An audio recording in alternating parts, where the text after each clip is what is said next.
Hi, I'm Renée Walker, a mindset mentor, speaker, and lover of all things spiritual. I believe that at our core, we are all spiritually wired for love, peace, success, and abundance. Here on the podcast, we're diving into mindset, wellness, and business, but always through a spiritual lens. Let's just say we're going deep, but we're keeping it light. So let's elevate your life from the inside out, one conversation at a time. Welcome to Spiritually Wired.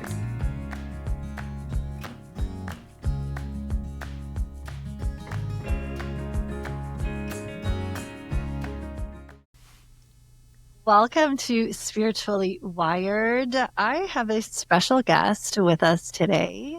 I have Amanda Kuda, who is a spiritual coach, and she is also the author of Unbottled Potential, Break Up with Alcohol, and Break Through to Your Best Life. I'm holding on to the book right now.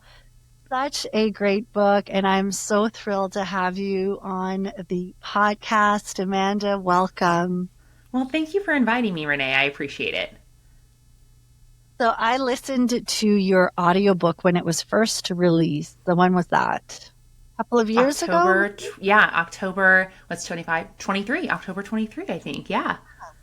Yeah, and I love listening to audiobooks, and you have a great voice for it. I'm just going to say. So if anyone wants to, you can order her copy, but it's also a beautiful book to listen to. So I wanted to put that out there before we dive into the conversation. Obviously, your message is one of really reevaluating your relationship with alcohol, which is a hot topic these days. Mm-hmm. But you take a different, unique approach, which was really one of the reasons that I wanted to have you on the podcast, was because of the way in which you, really tackle this topic that more and more people are talking about, which is amazing. But I love the perspective that you bring. So before we do any more of that, though, I would love for you to share what your journey's been with around alcohol, or what led you to. Sure. Well, and thank you for saying that. The audiobook was surprisingly my favorite part of the process. It just really brought it to life to hear myself read those words. It was really powerful. And so I'm really glad that you listened to it. And that just makes my heart very warm, because it was such a dear part of the process. But if we rewind 8 or 10 years ago, before all of this started, I was a young woman in my late 20s, early 30s on a spiritual journey out of nowhere. I got introduced to New Age spirituality through a body worker who I had been blessed to get a session with somehow, some miracle aligned that he had an open spot on his books. And on my 28th birthday, I went in and saw this man, and he just transformed my life. Not only physically did I feel better, but he started to introduce me to some spiritual practices that had never been available to me before, because I grew up in the Bible Belt. And so there was a very specific version of what spirituality and really religion looked like there. And that had never really connected with me. And so when he started to introduce me to some of these more new age, open-minded processes and practices in spirituality, something just clicked. And I started yearning for and wanting this life that I was reading about in books by Wayne Dyer and Marianne Williamson and Gabby Bernstein. And so I started doing all of the things that they said. I was meditating, I was journaling, praying, affirmations hung all over my house, going to yoga and going on retreats. And if you can think of it and name it, I did it. And I really just thought, okay, great. I'm check. I've got this on lock. And all of a sudden my life is going to become miraculous. And Renee, that didn't happen. My life did not become miraculous overnight. And I simply couldn't figure out why. I didn't know if, and please hear the cheekiness in my voice, because I was certainly really deep in kind of victim mentality, and I was a little naive at that point. So I thought, well, I just show up and do it, and all of a sudden everything's great. And what I failed to realize is that for every moment of the week, Monday through Friday, that I was being really mindful, there was this other end of the scale from Friday at 5 o'clock to Saturday, Sunday afternoon, where I was being completely mindless, because what I thought I was supposed to do to find balance and to be a young woman out and about in the world was to go to happy hour, to do boozy brunch, to go out and, frequent the patios and social events and do Sunday fun day and all of these things that were presented to me as normal and important of my coming of age story. I was doing all of these things all weekend, and it didn't occur to me, Renee, that that was not balance. I was not only kind of canceling out, well, not even canceling out, I was taking 2 steps forward and 3 steps back every week. So on Monday, I was digging myself out of this hole. And it's not that the spiritual stuff wasn't working, I just wasn't letting it work because I wasn't willing to show up for myself fully. And I wasn't really embracing the practices because I wasn't being present with my emotions. I wasn't learning how to deal with my stress and my social anxiety and my overwhelm and whatever other things that I had to deal with. And so it took me 3 years of being on this cycle of mindful, mind less, mindful, mind less. And finally, one day, it just occurred to me, what if it's not about doing more of the great, wonderful, productive, loving things? What if it's about eliminating something in your life that is not a part of that cycle? And the only thing I could come up with, and of course there were other, smaller ones, but the biggest one I could come up with was alcohol.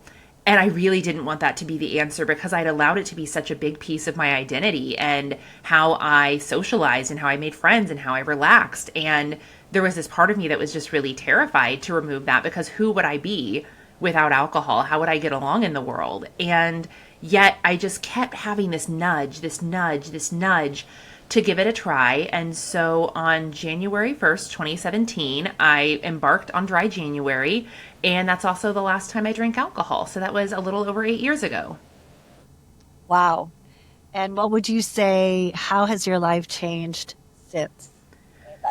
Oh my goodness. In really profound and also very simple ways, Renee, it really didn't take that long before all of the spiritual practices that I had been kind of spinning my wheels on all of a sudden clicked into place. And it started to make sense to me what I was reading in these books. I started to really embody, not just go through the motions with all of these spiritual practices. And what I found very instantly is I started to become a magnet for manifestation. I had been this person who I always was a hard worker. And all of a sudden I was having to work a lot less hard for really miraculous things to come into my life. So on the experiential level, I was having all of this success and all of this abundance and all of these miraculous experiences. But I think that the thing that was most profound was the change in my inner world. All of a sudden, I was living a life that felt more peaceful and more aligned and more authentic and more connected and more easeful. And that simply wasn't the case before. If I'm being honest, even though I was checking all of the boxes of what it meant to live a good life, I felt really chaotic on the inside. I didn't feel aligned, and I felt like I was showing up as a character and I was acting in a play that I had chosen to be a part of. And today I don't feel that. I feel that more often than not, I am really showing up as the me that I am supposed to be, not some manufactured facade that I put on, which is really how I was operating all those years ago. So as you can imagine, it just feels easier and better, and I feel happier and more successful. And those are great feelings that you might not necessarily see on the outside, but I certainly felt the shift on the inside. Yeah, it really comes down to the way in which you feel, right? And Mm-hmm. energetically. So I love that you even brought up the manifesting, because Mm-hmm. we speak of manifesting as really tuning into the frequency of what it is that we want. But one of the things that don't sort of mention as much is how alcohol just it messes with that frequency, right? So you can do, as you said, all of the right things from a mindset perspective, a spiritual perspective, but then you're sort of putting some, you're messing with your frequency through the alcohol, I guess. Yeah, you're really scrambling your frequency is kind of the word that came to mind as you said that. And it, like, the vision that I'm getting is, I'm thinking of like the movie The Parent Trap, where they're trying to pretend they can't hear someone on the phone. So they're in a closet and they have like a candy wrapper and they're rubbing it over the end of the phone to make it sound really jumbled. And that's the connection you have. Like, that's the quality of the connection you get to the universe when you're consistently blocking your creative and spiritual channel, which is what happens with alcohol. Everything has a a spiritual consequence, let's say. And a spiritual consequence of alcohol is that you are not as clearly connected to your divine power and your inner being as you would be if you chose to remove that from your life. And so you're always kind of scrambling the frequency. So how could you expect to easily attract your highest vibe manifestations when you're choosing to kind of scramble that connection all of the time? Yeah, and I'm going to bring maybe a flip side to that, which Sure. is interesting, and I don't hear that spoken that too often, but it is for people, and many of the women that I work with, and I'm sure it's the same for you, are deep empaths. They feel a lot, super Yeah. connected intuitively. And the part that sometimes where that alcohol can play in is that glass of wine is almost like want the scrambling of the frequency a bit, right? Because it can feel intense as well at times. Am I making sense to Oh you the yeah, way? absolutely. Yeah, Most of the women I work with are highly empathic, or I call them deep feelers, and that means you might be highly intuitive, highly sensitive, and you just get along in the world in a different way, and things affect you a lot differently than they affect other people. And so, of course, having a glass of wine at the end of the night or before an event helps you to feel less intensely, right? It helps you be less aware of the sensory overwhelm, less aware to the empathing that you might have with other people where you're taking on their emotions. You can kind of get into your own world. And yet, it also really blocks you from your intuitive gifts. It blocks you from so many of the things that you really need to experience. So, what I love for empaths is that if we can teach you to actually manage those skills and those gifts that you've been given, rather than trying to block them off, that's where your real power comes into play. And unfortunately, alcohol is just something you're kind of using to silence and cut off your authentic come from, your authentic native way of being.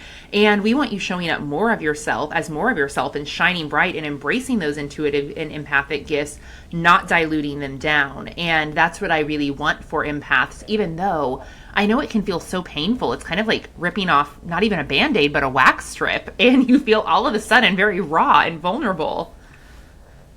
Absolutely. And I feel like again, it may not talked about as much. Like we see it from we tend to look at alcohol from a different perspective. And I think when we can even open up that conversation of, yeah, like maybe that craving that you're feeling is beyond sort of just it's the intensity of the connection. And many people are not necessarily aware of how intense that connection when you are an empath or you are someone who just feels a lot, it can be a lot, right?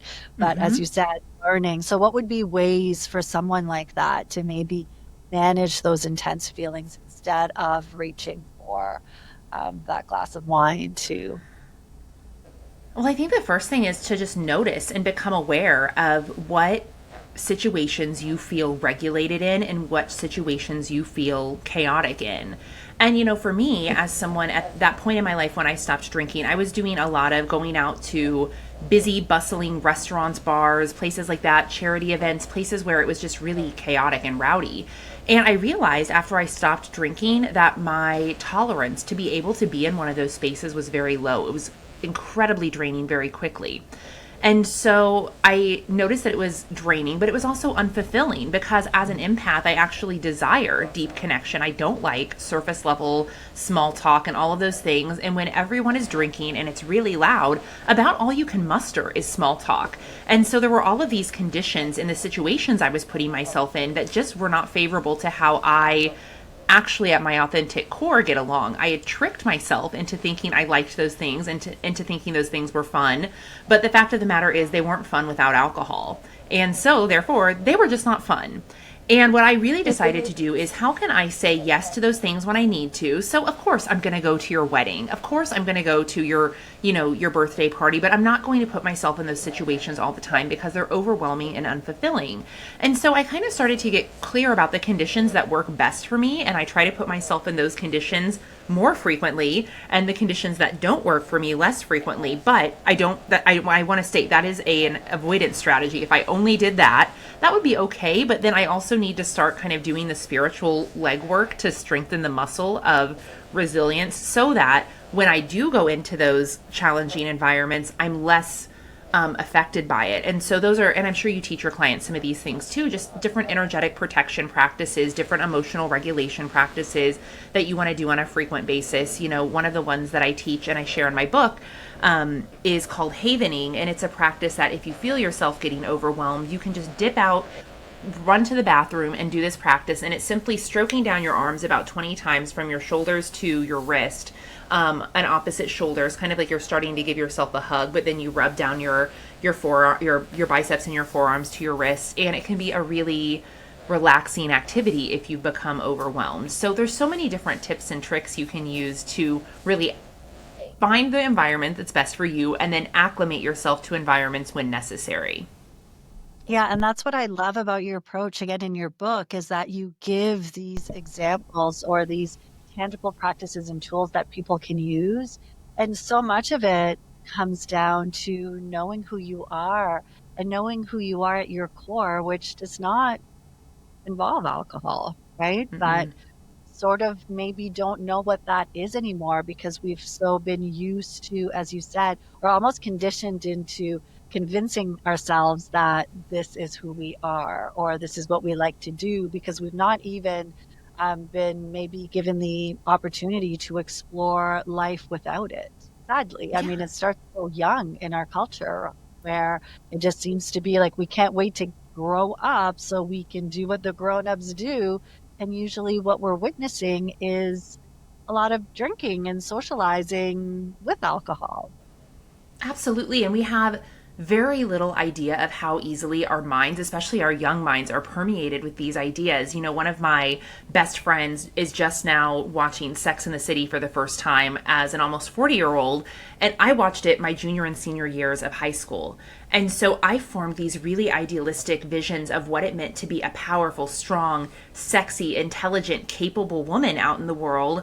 And even though I'm smart enough to know that Renee, a character on TV is not a real life person, and yet that was the vision of what I thought fabulous and successful was. So who did I want to be as a woman? I wanted to be, you know, Carrie and Samantha. And I started to take on and embody those characteristics, even though it wasn't really who I was, just because I admired it. And what did they have in their hand all the time but a cocktail? So when even though I avoided drinking for a long time, I actually was one of like the latest bloomers in my friend group.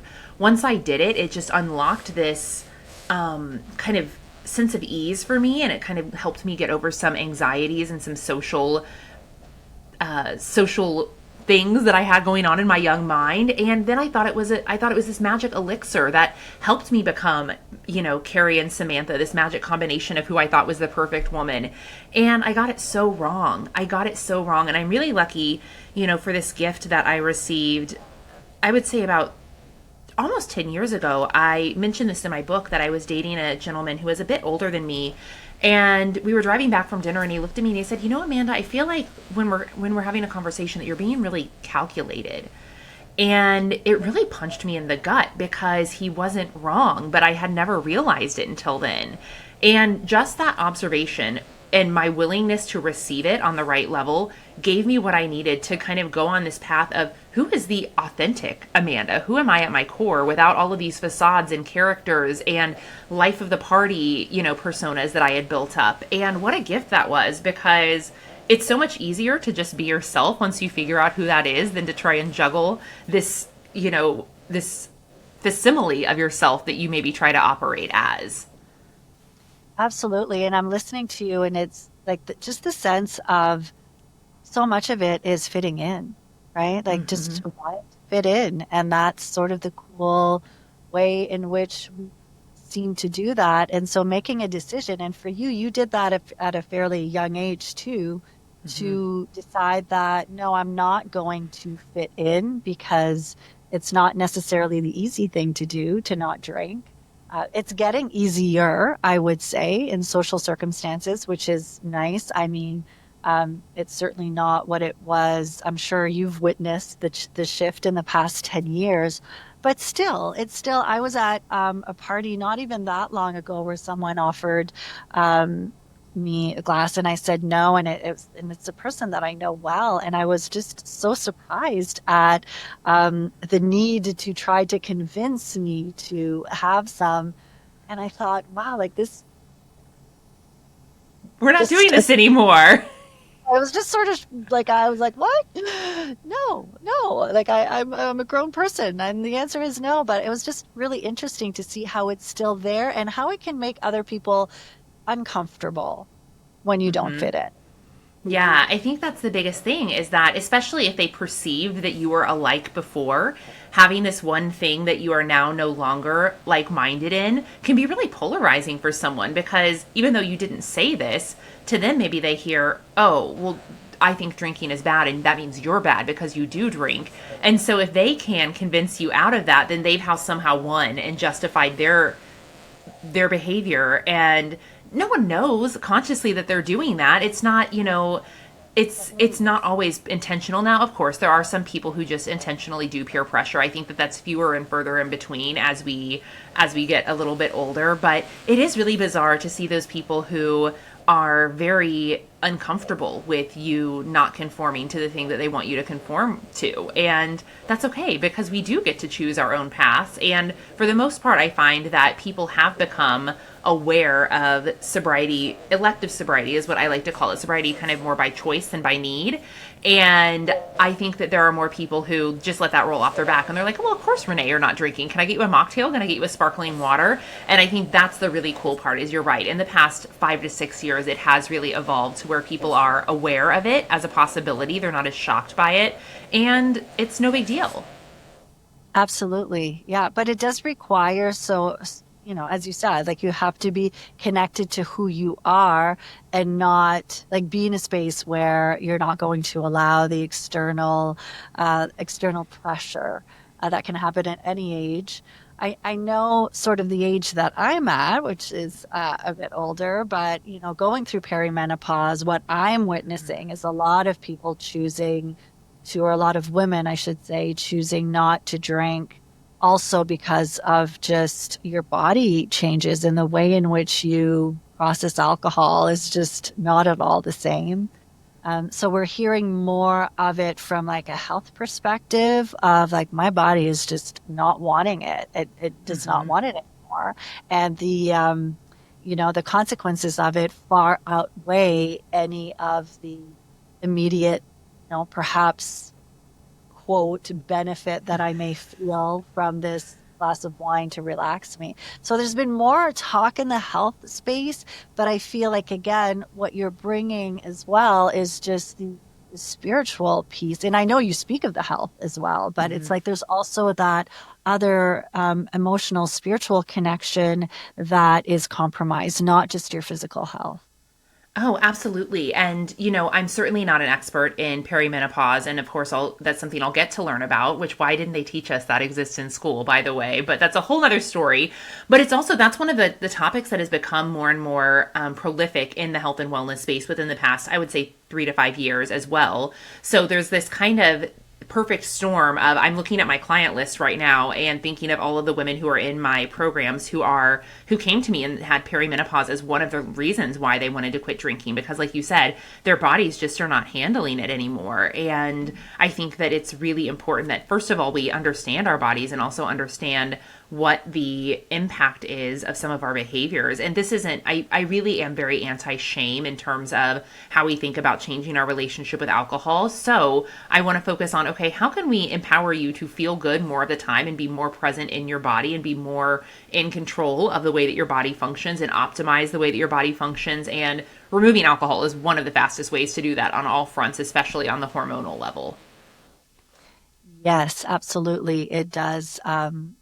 It really is incredible. And I mean, it goes to show it's not like our bodies were always processing it well. It No. just catches you over time, right? Oh Where yeah. it's like now we can't because we're not meant to actually drink alcohol. Our bodies are Mm-mm. not designed to be able to process it to begin with. But one thing you say in the book that I love is you don't have to have a problem with alcohol for alcohol to be a problem. And I know we've sort of expanded on that a little bit, but I just would love for you to share more of that, what you mean by that. Sure. I think it's a really important concept and reminder because if you're like me, and I was a weekend warrior, but a lot of the women who I work with and see out there are kind of more emotional throughout the week, a more of a slow drip drinker. So you're drinking a glass or two of wine every night just to kind of wind down and relax. And no matter which side of the street you fall on, most of those people wouldn't consider their drinking problematic. For me, when I was considering going alcohol free, there was this deterrent that I didn't have a problem. I took the test to see if I was an alcoholic and I wasn't. And so to me, with the message that I had been fed, I should just figure alcohol out. I should just figure out how to moderate. And realistically, alcohol is very difficult to moderate. We can have a whole separate conversation about moderation, but I was trying to pigeonhole myself into needing to have a problem before I made a change. But when I really look at right now in retrospect, all of the things alcohol was keeping me from, my happiness, my health, my spirituality, my abundance, my finding my purpose, my authenticity, alcohol was absolutely a problem. It was creating problems in my life because it was keeping me from my most authentic, expressed, embodied self. But I didn't see that at the time. I sensed it, but it was really hard to see until I got some distance from alcohol. And so what I really want to empower women to know is that you don't have to tick the boxes of addiction or call yourself an alcoholic or need to go to rehab or be spiraling out of control or be hitting a rock bottom to change your relationship with alcohol. You just have to decide, I want to live a better life, and I think this is holding me back. I want to be more authentic, and I think this is holding me back. I want to be more magnetic or spiritually tuned in or whatever it is that you want to be. And I sense some way, somehow, that alcohol is holding me back. If you've had that little sense, it is so important that you listen to it and you don't wait for yourself to qualify for having a problem before you change that relationship. And you have a whole chapter dedicated to the myth of moderation too in the Mm-hmm. book, right? Yes, And, yes. and that is the conversation. And, as you said, it's a big topic, but just the idea of oftentimes people may not realize the amount of energy required in order to moderate. So there is something pretty liberating about having a final, like a decision. The decision is made that I am not drinking. Then you're not thinking about, oh, am I going to have a glass of wine tonight? Am I not going to have a glass of wine tonight? Am I going to have, like, when am I going to have a glass of wine? There is actually a lot of mental energy that is taken uh, by trying to moderate. And some people seem to be able to do it. And I know you talk about that in the book. So what's your sort of moderation take? I'll give you the quick response to that is if you seem to be able to do it, you wouldn't have to work at it, right? Like there's the people who do it easily and they are naturally moderators. But if you feel that you are having to make some sort of mental lift to make yourself moderate, I'm just going to give you the suggestion that maybe you're not a natural moderator. Maybe you're someone like myself who does better with abstaining because once it's off the table, you're not trying to think of, okay, when will I drink? What are the special occasions? What are the days? How much will I drink? How will I keep myself from drinking too much? What will I do if I do accidentally drink too much? And then for me, it was just this mental gymnastics I was always putting myself through, which tells me I'm not a moderator. If I have to think about it that much, I'm forcing a behavior that is not innately me. And I found so much freedom, Renee, when I just said, nope, that's off the table. I'm not doing it anymore. And all of a sudden, boom, all of this mental bandwidth was cleared up that I had not realized I was using before, just kind of spinning my wheels. And oh my goodness, it was so freeing not to have to worry about that anymore. Now, if someone is listening to this conversation and they're feeling like, okay, yeah, it's something that they want to explore, maybe the relationship, but the idea of like going fully alcohol free just feels like it's too much. Like how do you deal with that? Is it, no, I'm making the decision to never, like, did you make the decision to never drink alcohol again? Or what is the best approach? It is a really confronting decision because it does feel very extreme. Like, I'm never going to do this again. And I think that so many people approach the conversation with that all or nothing mentality a little too quickly. And if I'm, we'll go back to my story. I started with just the intention of going alcohol free for 30 days. And I had the emotional wherewithal in that time to realize 30 days wasn't actually enough to do much. And so, even though I could tell you, okay, we'll start where I started, just start with 30 days, I also want to share the intelligence that I've gained over that time, which is that if you really want to start seeing the benefits of being alcohol free, you really need to make it to more of the 90 to 100-day range. And so, sure, start with 30 days and feel it out, but do know that if you stop and start and try to stop again, there is more difficulty there. So, what if you went for 30 days with the intention of reevaluating and then stretching out that goal a little bit longer? That's tangible, it's difficult, but it's achievable, and it's not forever, or it's not a year, which is a really long time frame to put yourself under as just a normal everyday person that's not, training for a marathon or some sort of gladiator event or whatever it might be. So just give yourself the benefit of, I'm going to look at 30 days. I'm going to reevaluate, really, really reevaluate, and do some soul searching, because so often we just try to white knuckle and abstain, and that can be really hard. So, what can we do to reevaluate? And I, of course, have exercises for this in my book and all over the internet. And then, what can we do to stretch into more of a 90-day zone and then go from there? And I think that if we can kind of go with building blocks, it creates a much more sustainable path to success where you're not freaking your nervous system out with words like forever. Yeah, I think that it can stop a lot of people, right? Because it Mm-hmm. just feels too much if it's going to be a long, like if it's a forever decision. I don't think there's a Sure. lot of forever decisions that people do well No, with. This no, is not at like all. good. And I mean, I've done so my relationship with alcohol has changed and evolved over the years. And it was interesting because so I've done like the 30 days without any alcohol, and I've done it where I felt amazing in 30 days. And then it was like, okay, I'm ready to have some more. And then I've done it where in 30 days I actually don't feel great without alcohol. And I say that because I feel like there's this sometimes misconception that you're always going to feel great right away. And I don't think that that's the case. I think it can take some time before your body adjusts. And I mean, again, there's been periods where I've done that and I feel incredible. And then times when it and maybe it's just that my body's more sluggish during those periods, whatever it may be. But you have to sort of continue to get through those days, is what you're saying. Oh, for sure. It's just like, going to the gym to get fit. You're not going to be ripped after you do one push up. It's going to be cumulative over time. And with something like alcohol, that is just scientifically speaking, it's a neurotoxin. It's affecting your body, your brain, all of your vital organs. Those things are repairable, but they're not just going to repair overnight. And so, of course, there's times when you might feel sluggish and not so great because your body is healing and it's purging this toxin so you can start the repair process. And there are times when maybe the conditions were set a little differently, so you did feel great and you did feel vibrant. And it's hard to really guess what's going to happen from person to person. So I'm always really weary when someone asks me to kind of tout the benefits of being alcohol free immediately, or they kind of are citing Cosmo magazine-esque unbelievable headlines of, clear skin, lost 10 pounds, my life is perfect. Because that can happen over time, but the likelihood that it's going to happen overnight is unlikely. And yet, because we live in this instant gratification cycle, it can be really debilitating and frustrating when you've given up this thing that you really loved so much, and you can hear the like, oh, the despair in my voice, and nothing happened.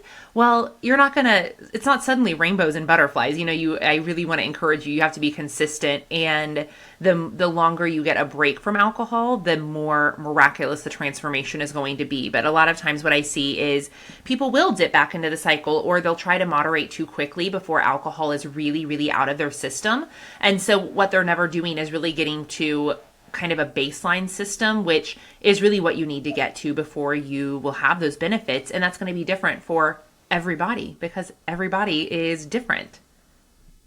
Yeah, and the other piece too is that we use alcohol often, and I mean, for some people it may be watching Netflix or eating, or I mean, everyone sort of likely has their ways of numbing themselves, right? So it is used as sort of like a distraction and numbing. So if you remove it, the part that also people um, can be, what can come up as well is just now you're actually facing what you were trying to distract yourself from in the first place, the numbing part. Mm-hmm. So when we're being real and we're having like these, and this is the purpose here on the show is like, let's have the real conversations. Like it can also sometimes bring up, if you're reaching for that glass of wine or whatever it may be, um, there's something there that's inviting you towards. Now there's a physical side Mm-hmm. to it as well. So there's a Sure. physical and it's very much sort of, there's a sugar too. There's sugar to it that you're having. And then there's the feeling. But if you're reaching for it, likely there's something that you're also wanting to maybe numb, whatever that may be. So without it, then now you are actually with that emotion. So there has to be a willingness to be with what is, which is the whole idea of healing and being on this path. So would you have any tips for someone who's like, yes, I know this feels right. This is for me. This is time now. I'm being called, guided to really either end my relation, break up, as you say, Mm-hmm. with alcohol, or at least reevaluate it. Do you have some tips for someone who may be feeling the discomfort that may come with those heavy emotions? For sure. The first thing that I want to remind you of is that this idea was not placed on your heart at random. That, if we look at the thought of dharmic paths, that we all come into this world with an evolution in mind for our soul, and that your soul has been called to this level of evolution in this lifetime because that's what is for you. And that, of course, there are going to be people who are on their own paths, and their path of evolution in this lifetime is to party and be numb and mindless, and it would never occur to them to quit drinking alcohol, and that's okay. They're not bad, wrong, or evil for being on that path. That is what is so for them in this lifetime. And because you have had the idea put on your heart, I know that it's meant for you. Now, you can resist it. You can certainly choose to resist it, but you're going to experience a lot more spiritual, mental, emotional pain throughout this lifetime if you keep trying to fight against what has been put on your heart. So my first suggestion for you would be just listen. Listen, because the idea would not have been placed in your mind if it weren't part of your path. And the second piece is get a mentor, get some tools, get some things in your backpack that are going to help you to feel through those emotions, because you probably are empaths and intuitives and individuals with really, ooey gooey sensitive souls. And we want to equip you with the tools to make sure that you know how to approach life with this specific set of superpowers you have. So we really want to get you into some emotional training. And the first thing that I always recommend is, at the very least, have a really good journaling practice where you do some uncomfortable, sometimes very adolescent brain dumps into your journal, where you just get it off of your heart and onto paper so that you can really articulate what those emotions are, and then start being a little more comfortable with feeling them and holding space for them. But the first is just to realize they exist and that these emotions are normal. You would have not been given the capacity to feel an emotion if you didn't have the capacity to handle it. And that is, of course, outside of any sort of, diagnosed, any sort of disorder that we might want to be aware of. But in general speaking, that you have the power to do it, you just are out of practice.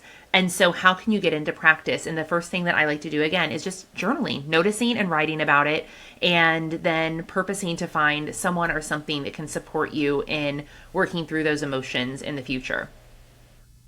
Okay, Amanda, I love how you phrase that beautifully. If it's on your heart, it's on your heart because it's meant for you. And Mm-hmm. that, the desire or that little nudge that you're feeling that maybe feels uncomfortable and you don't really want to look at it is there for a reason. And I think that that is the key piece. Sometimes we can so try to convince ourselves that, oh no, it's fine.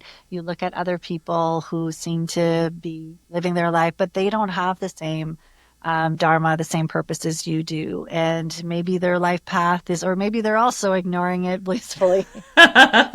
That's not your business. That's not your business right now. It's nothing to do with us. So, yeah, such a beautiful way to frame that.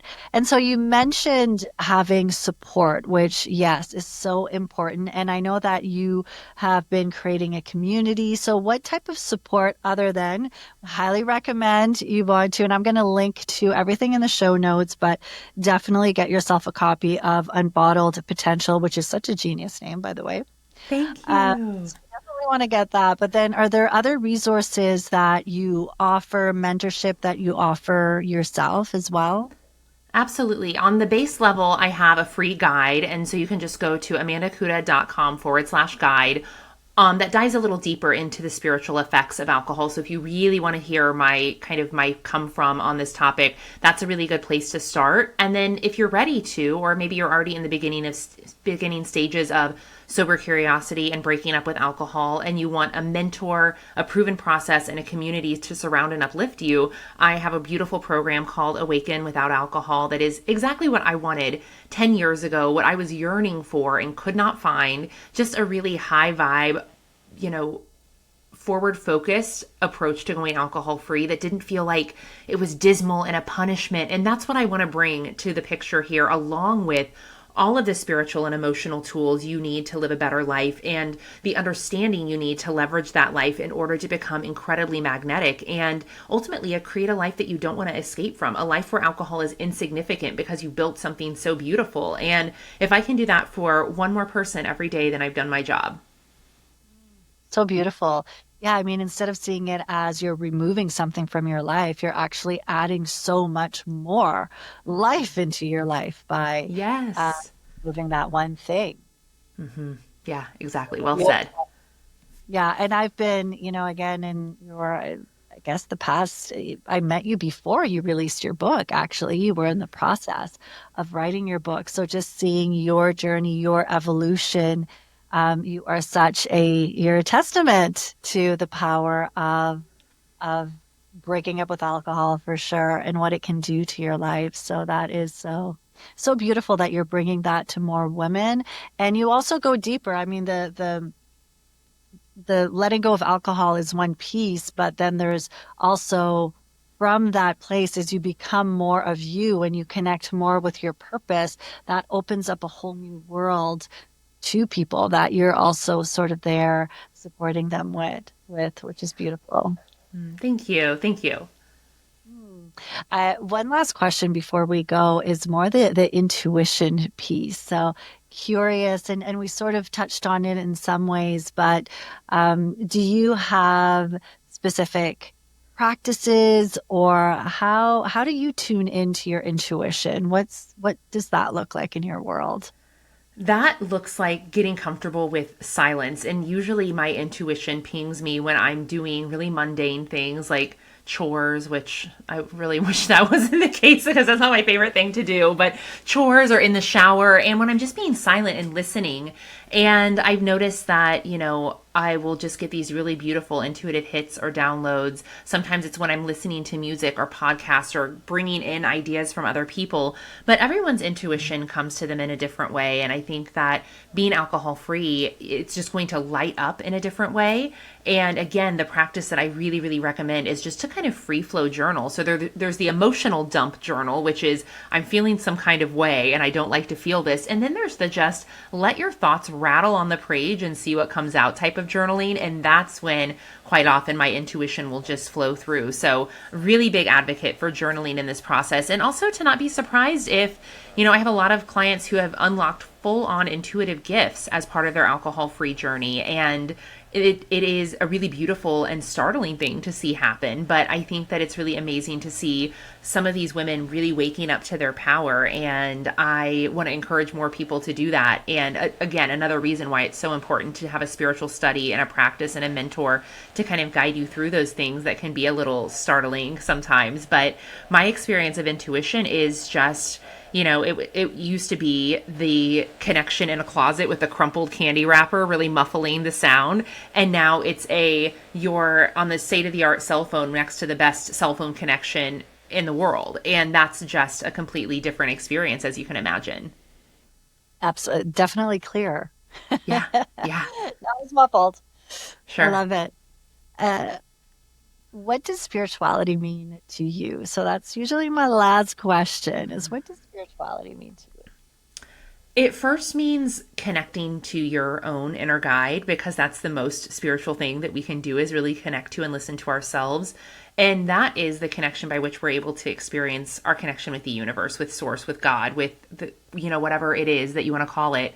And I think that if we can focus first on how do we connect with ourselves and trust our own inner guidance, it allows us then to more profoundly connect to whatever it is, that spiritual connection of our own understanding, whatever that means to you. And I think that you get to choose it. There's no one set way. My personal spiritual belief is that the universe is love focused. It's not a punishing or damning universe. And it's very, very different than what I was taught growing up through some of the traditional religious formats. And so I really believe that to be spiritual is to be a force of love, a force of optimism, a force of possibility, a force of expansion and creativity. And that's what we tap into when we allow ourselves to really be present with our own soul and the universe as a whole. Oh, I love that. What a beautiful answer and such a beautiful conversation, an expansive conversation. Amanda, thank you so much for joining us on the show. I really appreciate it. And I just absolutely love your energy. And I highly recommend to everyone how can they follow you on Instagram? What's your Instagram handle? Yeah, I'm everywhere at Amanda Kuda, and that's Kuda is my last name. And I would love if you lurk around, say hello. I love having conversations on there. And I also just want to say, Renée, thank you for the work that you do on yourself and that you put out into the world, and for creating these conversations, and for the women and the people that you support, because I know that that's very profound as well. Oh, thank you so much. So we're going to link to all of the great information where you can be in touch with Amanda. As she mentioned, she has a guide as well that you can download. So I want to thank you again for joining us. And I want to remind you that you are spiritually wired for love, for success, for abundance, and for spiritual connection. We'll see you next week. Thank you for listening to Spiritually Wired. If you enjoyed this episode, be sure to follow and leave a review. It really makes a big difference for the podcast. And if you're ready to dive deeper and join a soul-led community, come be a part of the Spiritually Wired membership. With weekly live lessons and a rich library of recorded classes, it's designed to support you every step of the way on your spiritual journey. We currently have a special offer where you can receive your first month for half the price. You can find a link in the show notes or come check it out at reneewalkerwellness.com. Until next time, remember to take some deep breaths. Remember that you are spiritually wired.